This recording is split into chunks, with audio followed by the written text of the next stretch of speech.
தமிழகத்தின் பல்வேறு இடங்களிலும் நடைபெற்ற நிகழ்வுகளை சுருக்கமாக பார்க்கலாம்.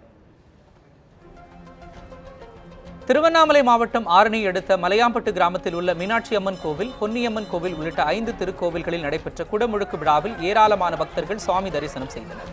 பல ஆண்டுகளாக சிதிலமடைந்து கிடந்த 5 கோவில்களையும் கிராம மக்கள் ஒன்று கூடி புனரமைத்தனர் என்பது குறிப்பிடத்தக்கது. தூத்துக்குடியில் பல ஆண்டுகளாக குடியிருப்பு மனைகளுக்கு பட்டா வழங்காததை கண்டித்து உள்ளாட்சி தேர்தலை புறக்கணிக்கப் போவதாக அப்பகுதி பொதுமக்கள் தெரிவித்துள்ளனர்.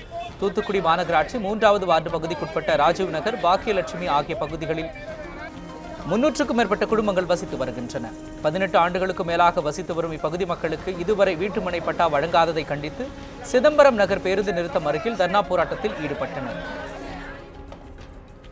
மதுரை மாவட்டம் அலங்காநல்லூர் கேட்டுக்கடையில் உள்ள பாலம் சேதமடைந்து பல ஆண்டுகளாக போக்குவரத்திற்கு இடையூறாக இருந்து வந்தது.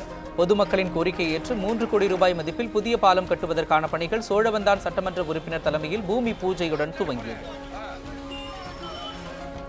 பெரம்பலூர் அருகே உள்ள வாலிகண்டபுரத்தில் வெங்கடாச்சலபதி பெருமாள் கோவில் கும்பாபிஷேகம் வெகு விமரிசையாக கொண்டாடப்பட்டது. சுமார் 400 ஆண்டுகள் பழமை வாய்ந்த இந்த கோவில் சிதிலமடைந்த நிலையில் தற்பொழுது புனரமைக்கப்பட்டு கும்பாபிஷேகம் நடைபெற்றது. இந்த விழாவில் பெரம்பலூர் மாவட்டத்தின் பல பகுதிகளில் இருந்தும் பக்தர்கள் கலந்து கொண்டு சுவாமி தரிசனம் செய்தனர். சிவகங்கை மாவட்டத்தில் பணிபுரியும் துப்புரவு பணியாளர்கள் மாத சம்பளத்தை முன் தேதியிட்டு வழங்க வேண்டும் என்பன உள்ளிட்ட 5 அம்ச கோரிக்கைகளை நிறைவேற்றக் கோரி ஆட்சியர் அலுவலகத்தை முற்றுகையிட்டு மனு அளித்தனர்.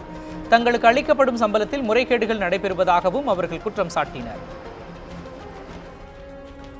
நாகை மாவட்டம் சீர்காழி அடுத்த மடவோடு கிராமத்திலிருந்து பூம்புகாருக்கு நோக்கி சென்ற ஆட்டோ கட்டுப்பாட்டை இழந்து சாலையோர கால்வாய் கரையில் மோதி விபத்துக்குள்ளானது. இந்த விபத்தில் குழந்தை ஒன்று பரிதாபமாக உயிரிழந்தது. படுகாயமடைந்த 4 பெண்கள் அருகில் உள்ள மருத்துவமனையில் அனுமதிக்கப்பட்டனர். சம்பவ இடத்திற்கு வந்த போலீசார் தலைமறைவான ஆட்டோ ஓட்டுநரை தேடி வருகின்றனர்.